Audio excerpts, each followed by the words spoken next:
गांधी जयंती पर नीतीश का बड़ा फैसला। बिहार में जारी हुआ जातीय गणना का रिपोर्ट।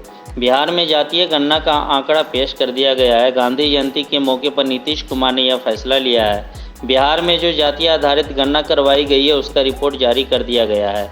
गांधी जयंती के दिन पर जातीय आधारित गणना 2022 कार्य के सर्वेक्षण के आंकड़े को प्रकाशित कर दिया गया है। इसको लेकर सर्वदलीय बैठक में फैसला किया गया था। जातीय आधारित गणना करने के प्रस्ताव पर मोहर लगी थी। जातीय आधारित गणना रिपोर्ट में जो आंकड़े दिए गए हैं उसके मुताबिक राज्य में सामान्य वर्ग की कुल आबादी 15.52% है। अनुसूचित जाति की कुल जनसंख्या 19.56% है। अनुसूचित जनजाति की कुल संख्या 1.68% है। पिछड़ा वर्ग 27.12% है। अत्यंत पिछड़ा वर्ग 36.1% है। कोयरी 4.2% है। कुर्मी 2.8% है। कायस्थ 0.7% है। मोची, चमार, रविदास 5.2% है। ब्राह्मण 3.65% है। भुइंहार 2.86%, मुसहर 3.8%, राजपूत 3.45%, बनिया 2.31%, मल्लाह 2.60%, यादव 14.26% है। दरअसल राज्य में जातीय गणना का पहला चरण 7 जनवरी से शुरू हुआ था। इस चरण में मकानों की सूचीकरण मकानों को गिना गया था। यह चरण 21 जनवरी 2023 को पूरा कर लिया गया था। जातीय गणना का दूसरा चरण 15 अप्रैल से शुरू हुआ था, जिसे 15 मई को पूरा हो जाना था। लोगों से डेटा जुटाए गए थे। दूसरे चरण में परिवारों की जनसंख्या, उनके रहन सहन, आय आदि के आंकड़े जुटाए गए थे। आप लोगों का स्वागत है। बहुत महत्वपूर्ण दिन है पूरे देश के लिए, राज्य के लिए और हम सभी के लिए। आज के दिन हम लोग जो बिहार जातीय आधारित गणना 2022 का प्रतिवेदन आज विमुक्त कर रहे हैं, विमोचन कर रहे हैं पब्लिक के लिए और आपके लिए।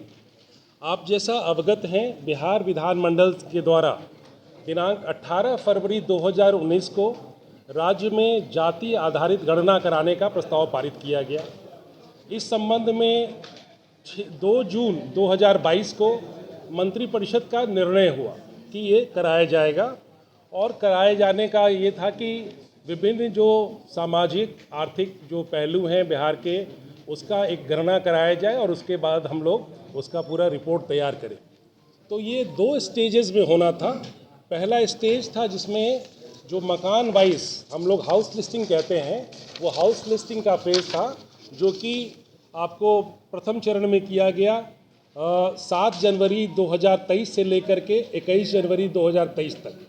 इसमें मकान का नंबरीकरण किया गया और संक्षिप्त मकान सूची का निर्माण किया गया। उसके बाद द्वितीय चरण में राज्य के सभी व्यक्तियों की गणना का वास्तविक कार्य दिनांक 15 अप्रैल 2023 को प्रारंभ किया गया।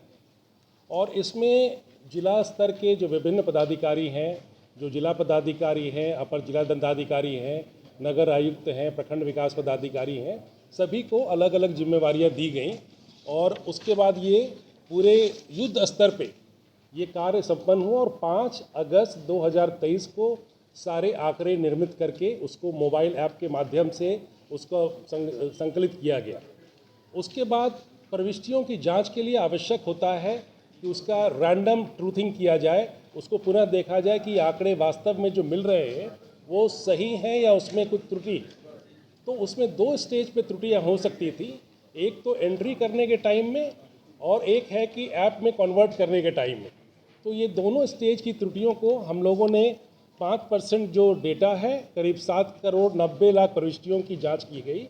और उसके बाद जो आंकड़े उमर्ज करके आए हैं वो बिहार में कुल सर्वेक्षित परिवारों की कुल संख्या 2,83,44,107 है। और इसमें कुल जो जनसंख्या है वो 13,07,25,310 है। और इसमें अस्थायी प्रवासी स्थिति में 53,72,022 लोग हैं। इसी तरह से हम लोगों ने पूरे राज्य में जो फिगर्स हैं उसको संकलित करके पुरुषों की संख्या 4 करोड़ 41 लाख के करीब है, महिलाओं की संख्या 6 करोड़ 11 लाख के करीब है और अन्य में हमारे 82,836 हैं। जो हमारा जेंडर रेशियो है, लिंग अनुपात है, वो 1000 पुरुष पे 953 महिलाएं पाई गई हैं। और इसका जो संकलन करके आज जो रिलीज़ कर रहे हैं डेटा आप लोगों के सामने आपके पास उसकी कॉपी उपलब्ध करा दी गई है। अब हमारे इसके दो जो मेन अभी हमारे जो करने वाले लोग हैं, एक जिन्होंने आंकड़ों को संकलित किया है और एक जिन्होंने उनको ऐप के माध्यम से कंप्यूटरीकृत किया है और रिपोर्ट तैयार किया है। तो ये आप लोगों को जान के बहुत खुशी होगी कि इतना बड़ा एक्सरसाइज इतने कम समय में इतने गुणवत्तापूर्ण ढंग से किया गया है। तो ये आवश्यक है, जो इसको करने वाले हैं हमारे प्रधान सचिव हैं सामान्य प्रशासन विभाग के, उनके साथ हैं सोहेल अख्तर जी जो सचिव है वहाँ, और श्री संतोष मल हैं जो आईटी डिपार्टमेंट की तरफ से वो कर रहे थे ऐप का। तो सबसे पहले मैं सोहेल से उनसे रिक्वेस्ट करूँगा कि आपको प्रक्रिया की डिटेलिंग दे दें, ताकि कोई आपको कहीं कोई गैप ना रहे समझने में पूरे प्रोसेस को, और आप अच्छा से इसको अपना रिपोर्ट करने के लिए आप पूरा फुल मटेरियल आपको मिल सके।